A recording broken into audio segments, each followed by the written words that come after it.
nó so nó của ôi giờ cũng trừ bên nói vậy cũng có cho lỗ càng nè cho một càng sống nhặt cho bên nó nhiều có vô là so thì cho phải trâu này nhỉ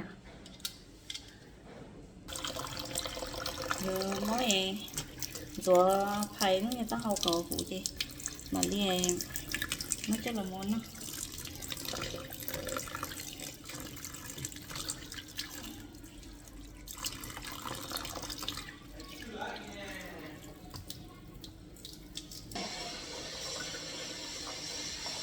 nhưng hai hồ của này lạ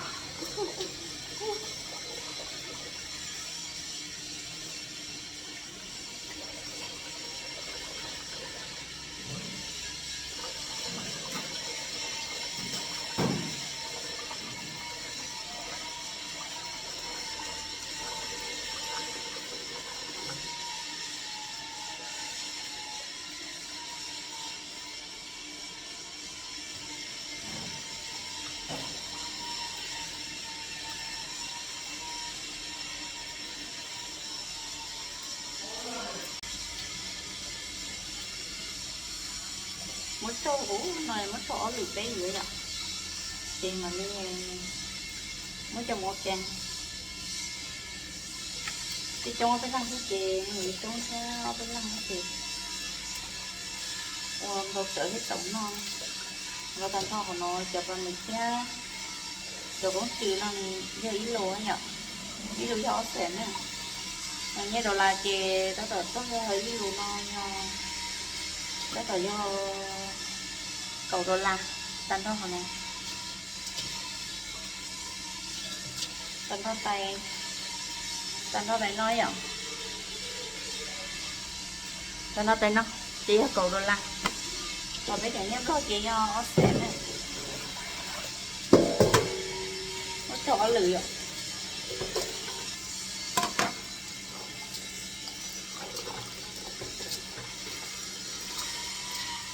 chờ đi một cái nữa rồi mình trên đấy nè cái một cái nó sẽ hồi lòng trái vậy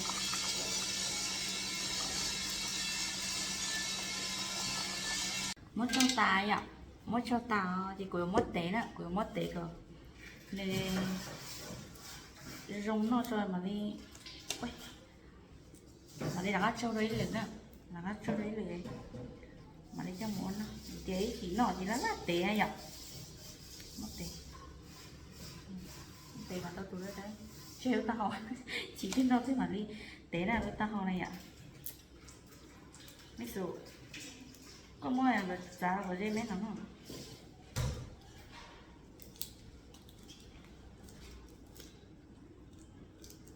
sao vậy có bỏ mét tiền à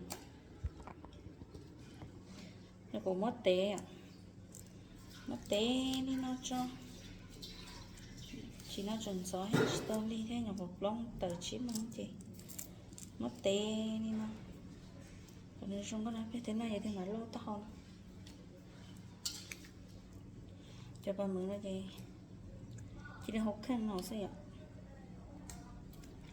nó sẽ tự cho bé chỉ là lát thử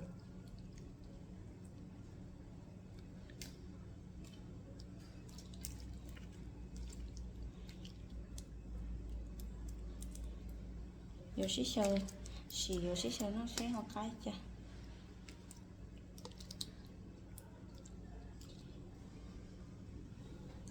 ngày dầu mà nhá nó cứ hiểu họ xì bây giờ trời này chỉ mua chỗ cũng trừ theo bằng một chút chia này ạ khi mua chỗ tới tuổi nó không chỉ mua chỗ chia chị lại nó nè bây giờ tới trời nhá là mà với mua xì mà là mua chỗ chia xem mà nó mà cá cha này ạ cho bây giờ trời nó chỉ mua chị lại nó này chỉ tới trời chỉ mua chị nó lấy cá cơ này thế nào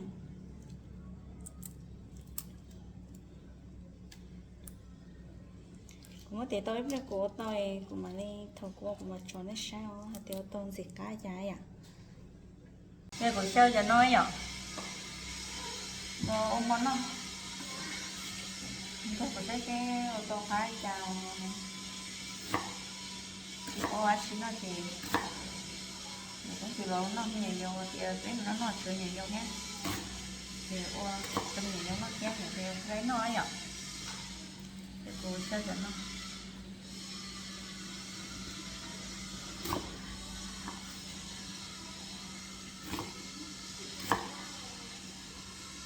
tỏ tắt lại khi mà nó tỏ tắt lại chả chỉ sợ nó thế ôi tôi chỗ ấy ôn nó thế chả thì họ chỉ có ôn nọ thế ạ tôi có khá hết tôi khá đầu tiên sẽ không chịu hết rồi cầm có gió để chứ đeo đi tôi sợ nó cái gì nó gì cũng đủ qua đi hoặc cũng sợ thế này ạ ô giờ không khá này cố gắng họ xem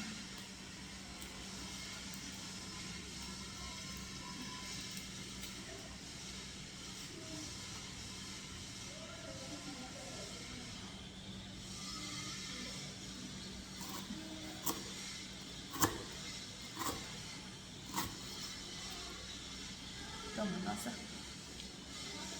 thì nó buồn nó cái chuyện lọt khổ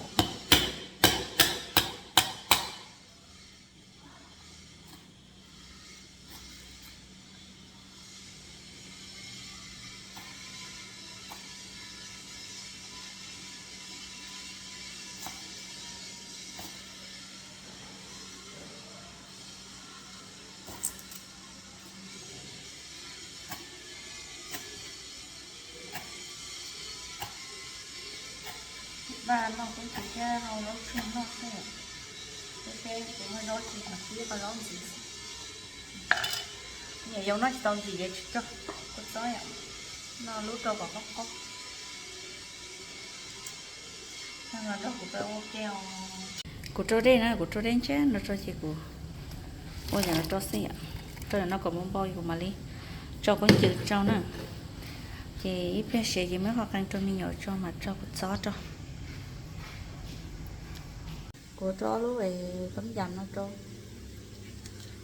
mất trâu gọi em có nhở của trâu đây nó chơi cái ó luôn sợ vật xấu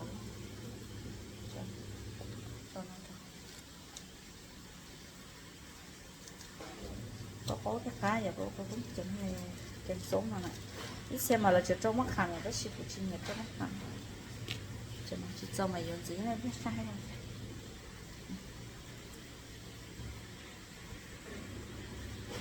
thêm vào lơ mó chó cũng chịu cho ạ ồ đi xa thì tuổi xa thì thật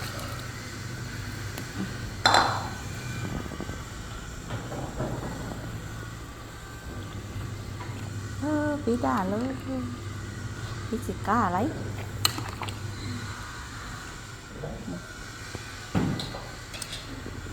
lên mà cho con sói hỏng rồi ạ đồ đó xứ đồ thả luôn đồ con sói đâu hết cả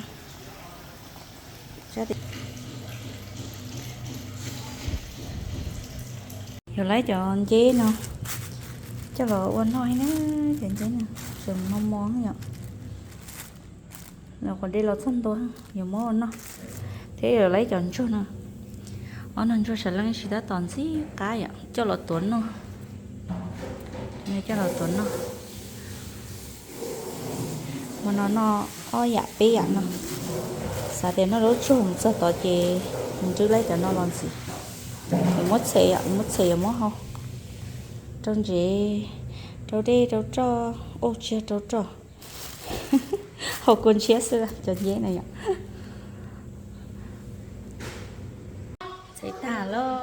xảy tà này lấy phan giấy tờ giang xíu cá hay ạ là bây giờ mình nó cái một ngoài chỉ với nó chè này nói nhân chè ạ mà nó non chua non chè nó cũng chưa ba mứ ôi dồi lấy chua cho bán được phim bông bộ tàu lơ với em nó mà chúng ta tàu tôi cho anh chua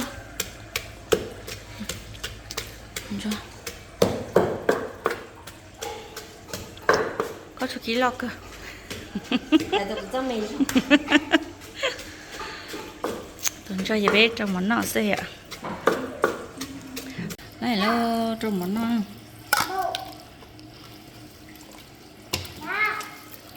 Cho nó cái cho tôi cái nó bị trống.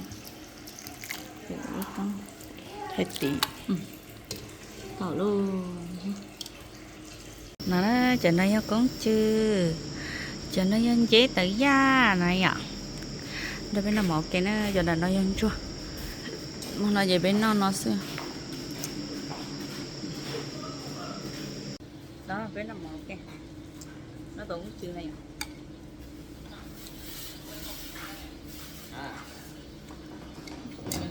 Ai thôi liền. Mày nó nhìn nó vậy.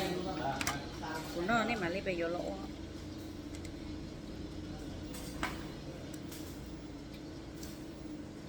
Thái thôi nhọc chọc qua nhọc. Không chịu lắm thấy à.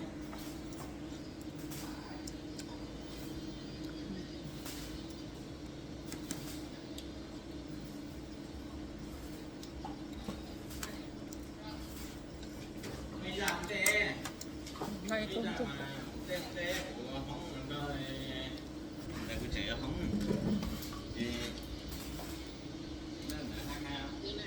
Ngắn thôi nhóc.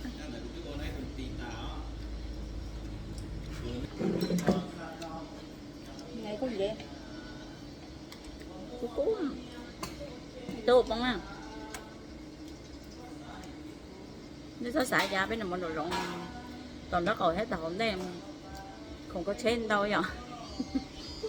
Cái là đến nó một chạy treo lên quay nè. Là tiền.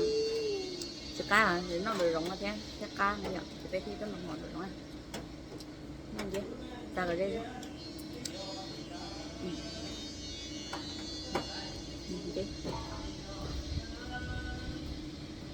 Mà nói là tôi sẽ tăng thôi rồi đó nè. Tôi đâu cái lấy nó xịt xe không?